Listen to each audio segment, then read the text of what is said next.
Good morning, everyone. My name is Jalen Borneo John. I'm a junior exercise science major from Trinidad and Tobago. Okay. And I'm Ija Boyd. I'm a double major, sophomore here, and we are the BSU team. We want to thank you, everybody, for coming to join us this morning on behalf of Goshen College as we gather in community to honor the life, legacy, and the enduring impact of Dr. Martin Luther King Jr. Dr. King reminds us that everyone can be great because everybody can serve. Today is not only a moment of remembrance, but a moment of responsibility.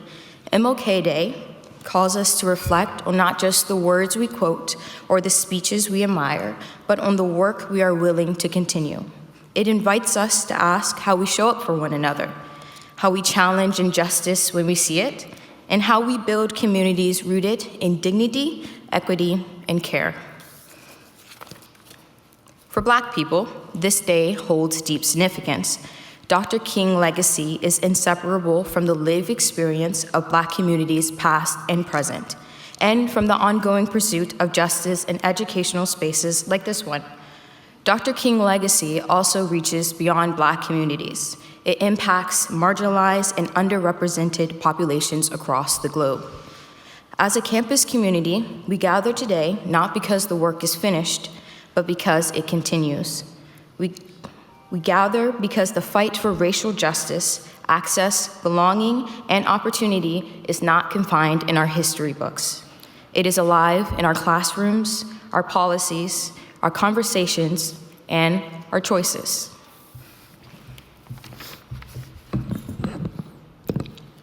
Today's celebration is a reminder that Dr. King's vision extended beyond equality alone. His message reflects the inherent worth of all people. He spoke of economic justice, peace, voting rights, education, and the moral obligation to stand against systems that harm the most vulnerable. His message challenges us to move beyond comfort and into action, to listen deeply, to learn continuously, and to be willing to disrupt injustice even when it is inconvenient. As we begin today's program, we invite you to be fully present. Listen with openness, reflect honestly, engage thoughtfully. Whether this is your first MLK Day celebration or one of many, we hope you leave today not only inspired, but motivated to serve, to advocate, and to carry Dr. King's vision forward in meaningful ways on this campus and beyond. Thank you for being here, for honoring this moment, and for committing to the work ahead. We are grateful to share this space with you as we continue striving forward this beloved community. Welcome, and thank you.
It is my great honor to introduce today's keynote speaker, Dr. Stephen D. Parker, a dedicated transdisciplinary scholar, practitioner, and advocate whose work embodies the spirit and legacy of Dr. Martin Luther King, Jr.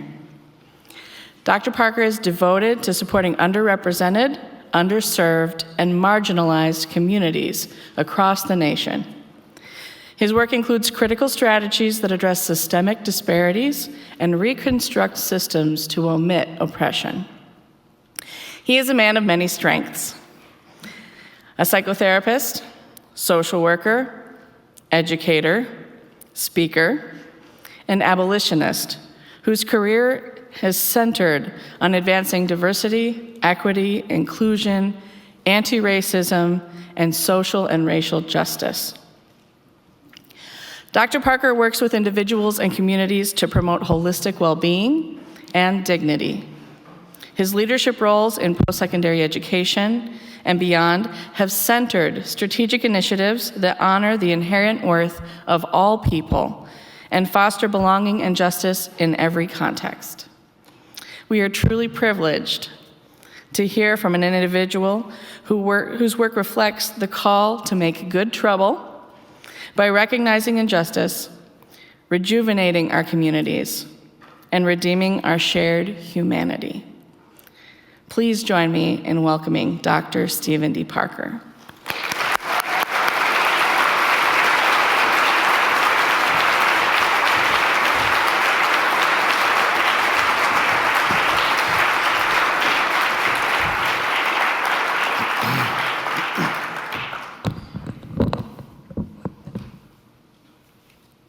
It's 9:13 in the morning. Good morning.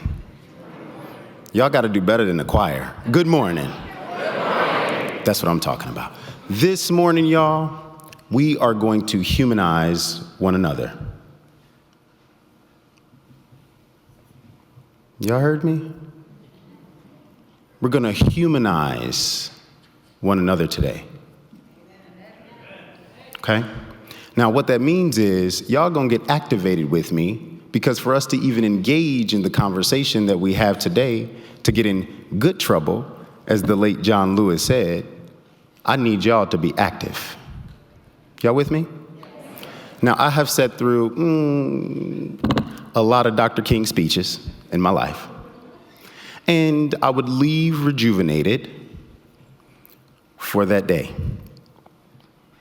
But I couldn't seem to keep the fire throughout the year. My goal today is to provide you with a somatic experience that allows you to be transformative throughout your entire year. We gonna recognize, rejuvenate, and we gonna redeem something today. If I do my job right, next year this time, y'all gonna say, where'd Dr. Parker at? Let him come back and talk to us. All right. Listen, with love, with peace, and with grace, we are gonna get into something today. I use the word somatic because I am a psychotherapist, and I recognize some of the things that I talk about today will impact your mind, your body, and your soul. Some of you today will have thoughts running through your mind, and I ask you to hush those thoughts just for a moment. Let my words touch your ears and your heart, and then again, charge you up for the remainder of the year. Okay? We're gonna recognize, we're gonna rejuvenate, and we're gonna redeem. So we cannot do any of this dancing without recognizing that oppression is a thing. It's a thing. And I have had the privilege of working with our Anishinaabe, Ojibwe, Lakota, Dakota folks, Ute, Mountain Ute. These are all native folks to this land. Y'all hear me? They were here, they prepared it for us, okay? And with that came along people that look like me. And together we did a dance. Now y'all might not believe me, and that's okay. I'm an educator, and I got some QR codes up there. And it's disrespectful for folks not to take out their phone right now and not use that QR code. In doing that, I welcome you to take those phones out. Go ahead and scan those QR codes. Go ahead.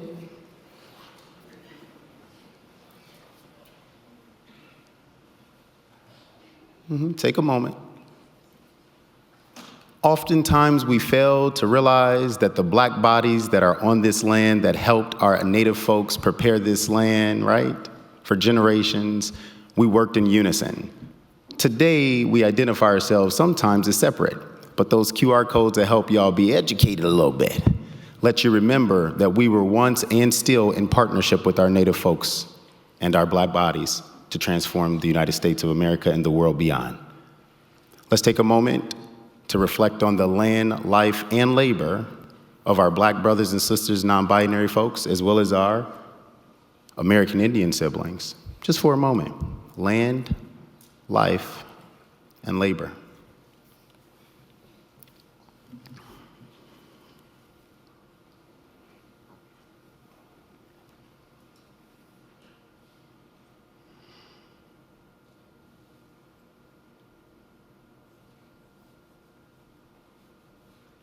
Thank you all, and I want to thank them.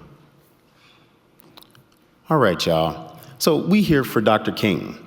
But beyond Dr. King, there was some stellar folks who helped Dr. King transform the world today. Yesterday, I had the privilege for my second time in my life to sit with students of Goshen College.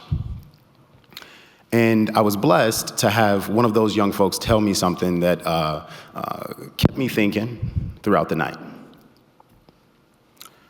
We were asked by one of the vice presidents here to reflect on Dr. King and what Dr. King meant to us. And in that student's body, that student looked at the people around that table, and that student said, Dr. King means that I wouldn't be here if it wasn't for his work. Take a moment and reflect for a minute.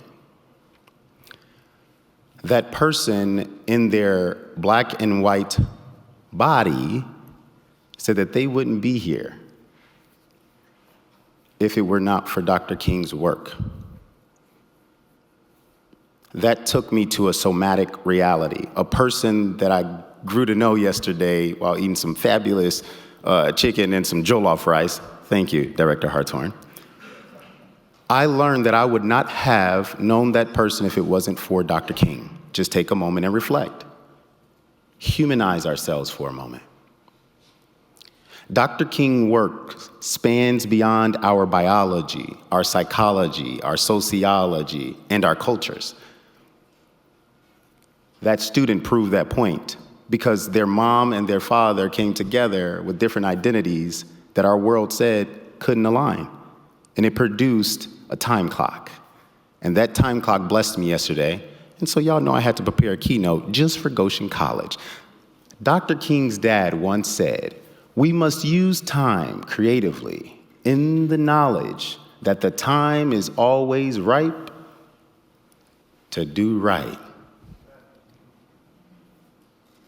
His dad said that to him. Now, if you know me, I think that time is the most immeasurable thing that we own. Yesterday, I had people at dinner doing call and response.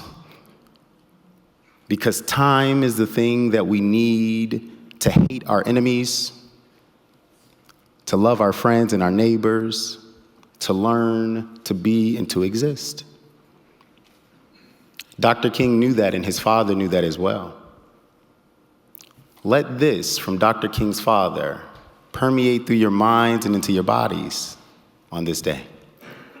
So what do we mean when we say recognize 2026? We got to recognize. This is what I mean. Oftentimes when we think of recognition, we think of with our eyes. We think about with what we feel, because it's cold outside. I recognize it's cold outside. But how many times do we recognize with our spirits, with that intuition? I want folks to recognize that definition up there. It is the agreement that something is true or legal. Recognition is the agreement that something is true or legal. If that is the case, On these next slides that I prepared, I am going to have you all recognize something that is true and legal. And I prepare you because your mind and your body and maybe your spirit may have some disagreements with one another. But I ask you to sit in those disagreements as you watch what's on the slides. Now I'm going to be quiet for a minute while you all try to read quickly over some of the headlines that have just happened within the last 2 weeks of 2026.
Turn to your neighbor real quick. Find a neighbor.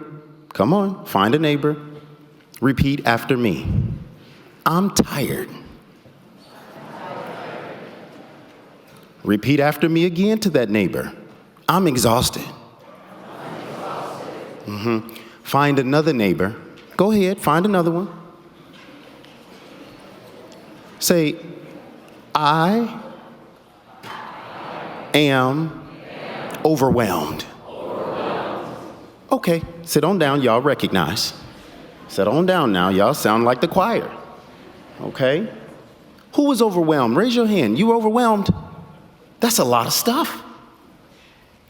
Did you all realize that we had almost every continent up there? In the news.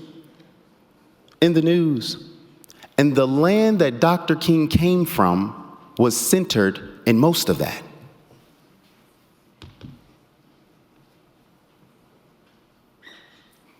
We gathered here today to recognize the abolitionist, change agent, transformative thinker, Dr. King, because we are in this beautiful nation.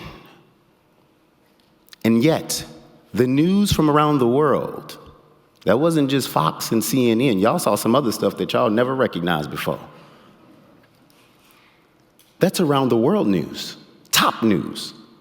We, as the people of this nation, are causing more oppression around the world. This is real. This is not fake. I cannot stand before you and give you beautiful words without telling you somatic truths. Whose mind, when y'all saw that stuff, whose mind said, Shame. This is real.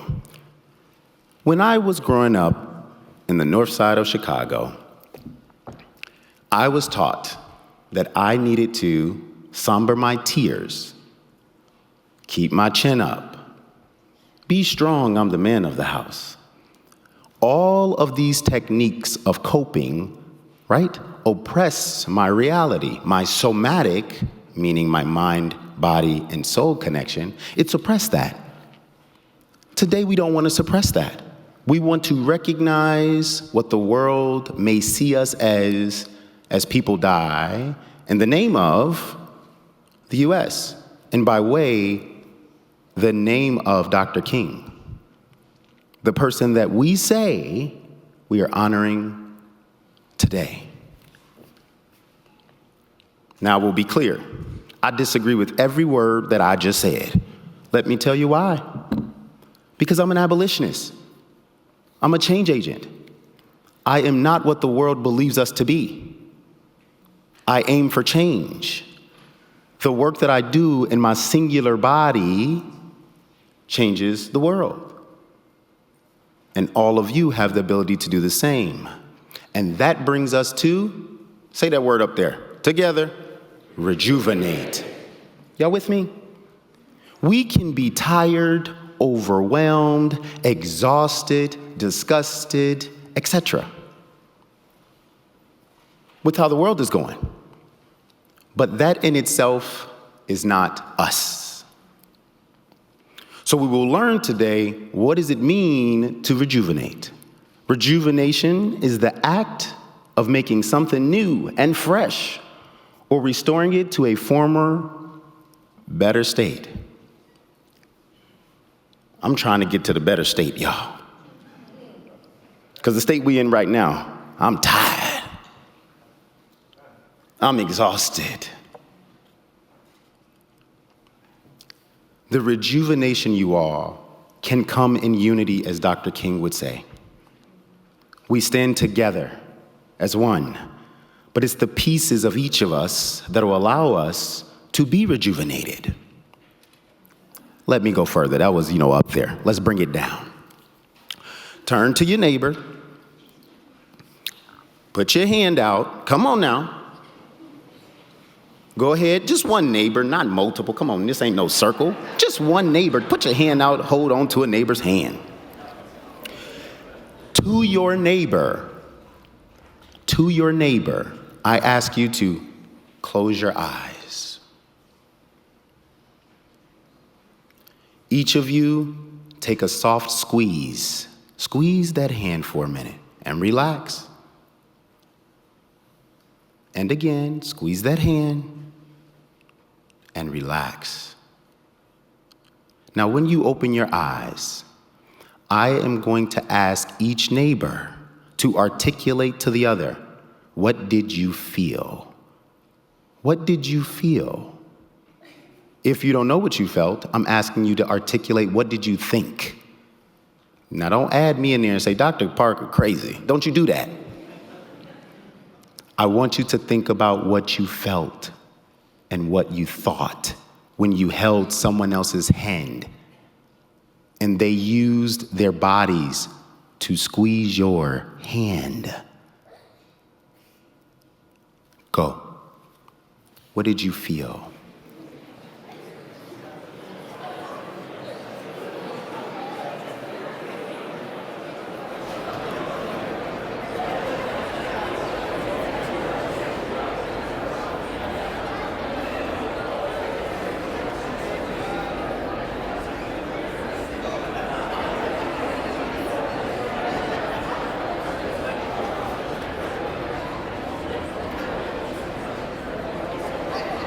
I'm gonna do the countdown now. 3, 2, 1.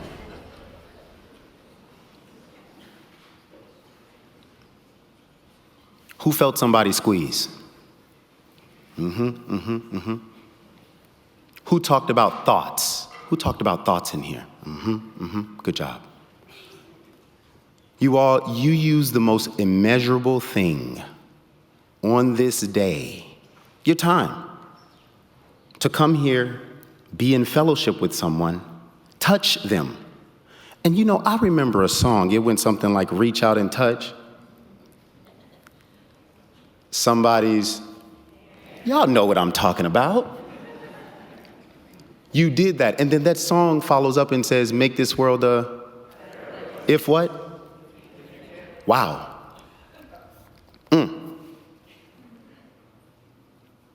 Someone needed to feel your warmth today. And if your hands were cold, someone needed to feel your squeeze today. Y'all following me? That's called somatization. We have to begin to feel in order to rejuvenate. No one heard me? Y'all in the church, speak up now. Y'all heard me?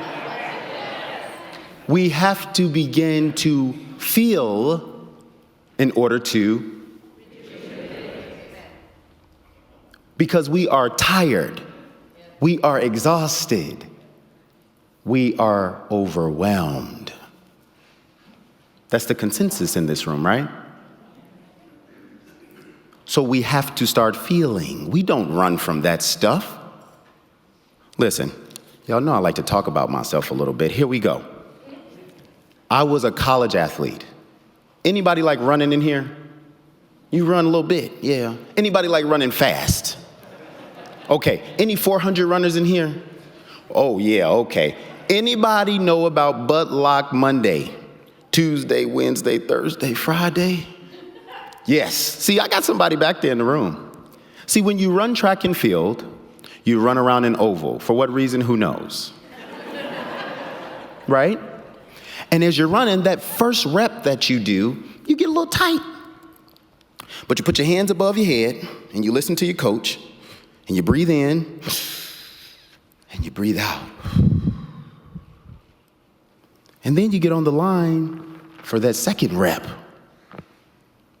And the coach says, ready? Go.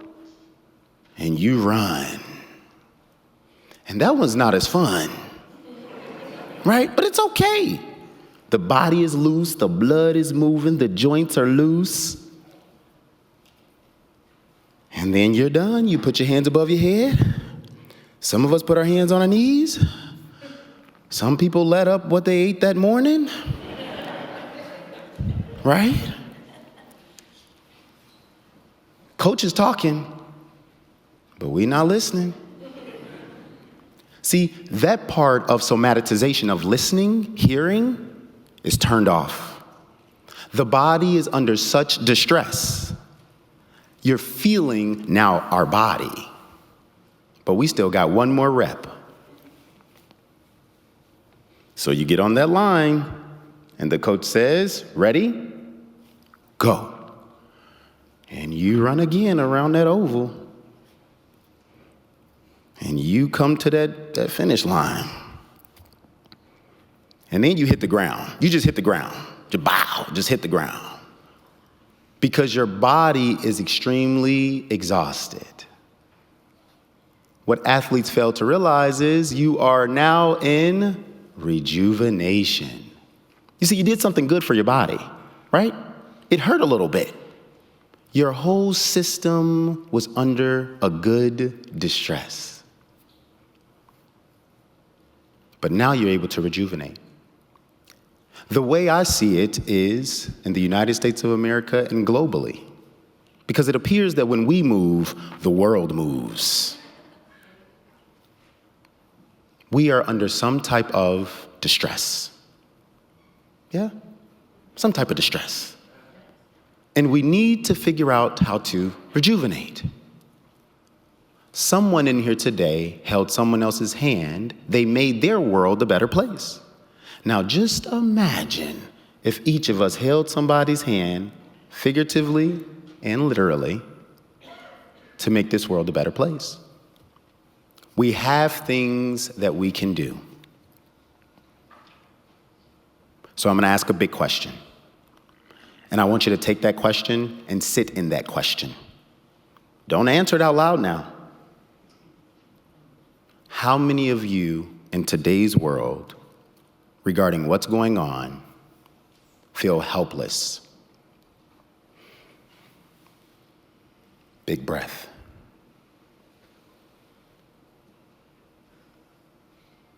How many of us feel hopeless? Big breath. Now just imagine for a minute,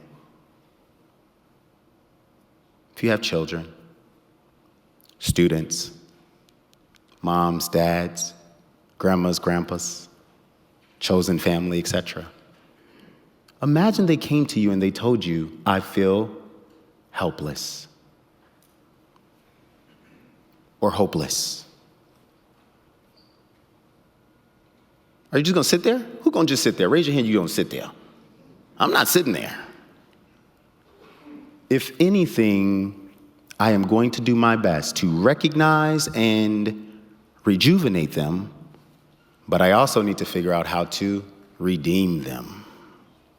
People following me now, don't make me scratch my head now. You know, I used to teach a little bit. Worked out at the University of Georgia. I was doing some work out there. And I went to a big lecture hall, a lot of students, like 300. And I started talking to them. And they just stared at me. So you know what I did as a therapist? I stared back. I just stared back at them, just looked at them. One of them said, so are we gonna start class? I said, we already started like 5 minutes ago. I need y'all to talk. Redemption is an action. Redemption is an action. Redeeming is an act or the state of being rescued. When people begin to feel hopeless and helpless, we look for redemption. And in our nation, unlike in the 1800s or let's just say 1950s and 60s when Dr. King was doing his dance, right? We sit idly. We take out those handy dandy, not notebooks. We take out our handy dandy phones. And we just scroll a little bit, right?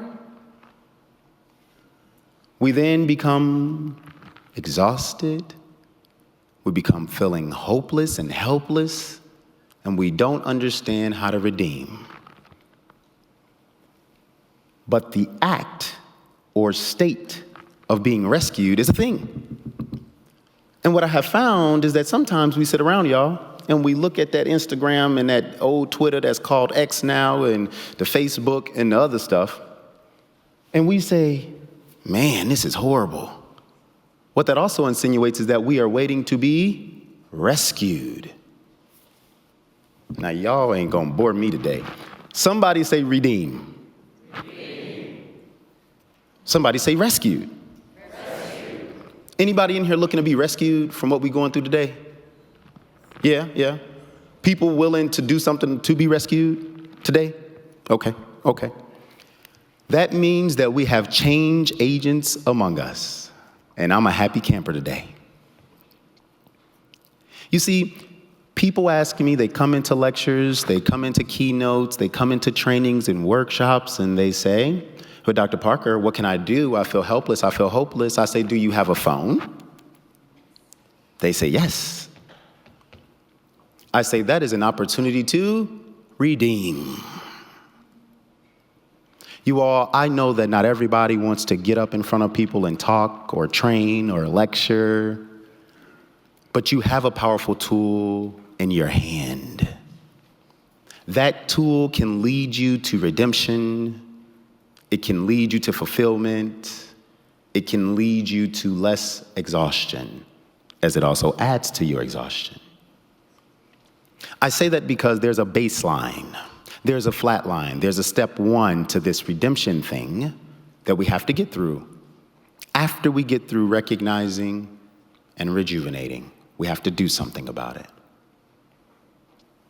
So, as I am in closing, I really want to overemphasize that in Dr. King's life, that brother focused on recognition.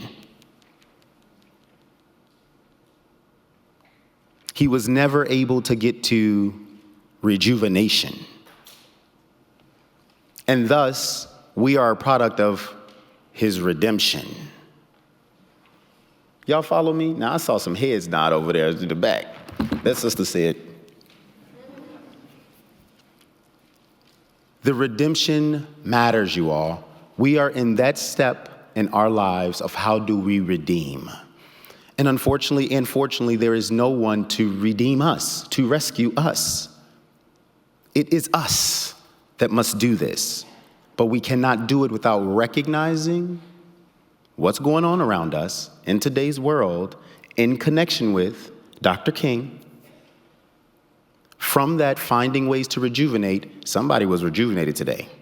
And somebody in the back, y'all squeezed somebody's hand real tight. I heard it. Somebody was rejuvenated. You woke that person up, okay? And then we move on to redemption. Now, the final thing I'm gonna leave you with. As I train folks all around the United States and send students out all around the world, many times folks say, well, how do I get to a place of movement, of action?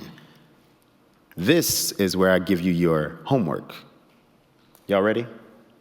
This is what it is. Here it is. Everybody in the room, hold up. I thought it would be cool to have sopranos over here, altos over there, some tenors and some baritones, okay? Y'all ready? Y'all not gonna do this with me? Sopranos, over here, altos, and how y'all do it. Some tenors and some baritones. Get there. Get there. Okay. I want you all to say helperism, just like that. Helperism, together. You ready? Don't forget your parts. Y'all ready? Helperism. Y'all was all altos. What just happened there? What just happened? That was at least a B flat. I don't know if it was a B flat. Helperism. Helperism. Y'all with me? That's a word. So there is a spectrum of this helperism that will help us recognize, rejuvenate, and redeem. Multiple steps. Anybody heard of change agent, abolitionist, advocate? You heard of this thing? You got me? Yeah? There's a spectrum there. Bystander? Yeah? Yeah? You see, that spectrum starts off with bystander and ends with abolitionist. I urge you all to figure out where are you on that spectrum in 2026. That's your homework. Simple. Are you a bystander? Are you an ally? Advocate? Change agent? Multiculturalist? Abolitionist? And when you begin to study where you're at on that helperism spectrum, only then can we truly understand where we belong in redemption from today's exhaustion, tiredism, right? All right, so now we're gonna try again. Last time, I promise. Soprano, no, Sopranos, altos, y'all just say it together. Repeat after me, y'all. Recognition. Recognition. Rejuvenation. Rejuvenation. And redemption. Redemption. I thank you all so much for inviting me.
Thank you all for being here this morning. As a reminder of the rest of the day, out on the tables, there's a schedule for what will be happening this afternoon, several workshop and gathering opportunities. Please take advantage of what the rest of the day has to offer us. Thank you, Dr. Parker, for your words of wisdom, your words of grace, and your words of challenge for this day and beyond. We heard in the welcome from Black Student Union that the vision extends beyond equality. And we know why. We know there is so much more to be gained when we cast our vision beyond that goal. Equality is a worthy and necessary goal, and yet the ones who walked before us, the ones who made it possible for us to be here, saw so much more. They saw justice, everyone having what they need, no one cast aside because of who they are. They saw joy and jubilee. They dreamed us into being. We stand in a sacred inheritance and we take on the responsibilities of our time, honoring a sacred rhythm of work, of rest, and of play. May you take the energy of this morning into the rest of your day and into the rest of this week. May we be more energized, more committed, and more in love with this thing called hope, so that we may be the redeemers of our time. Amen, and go in peace.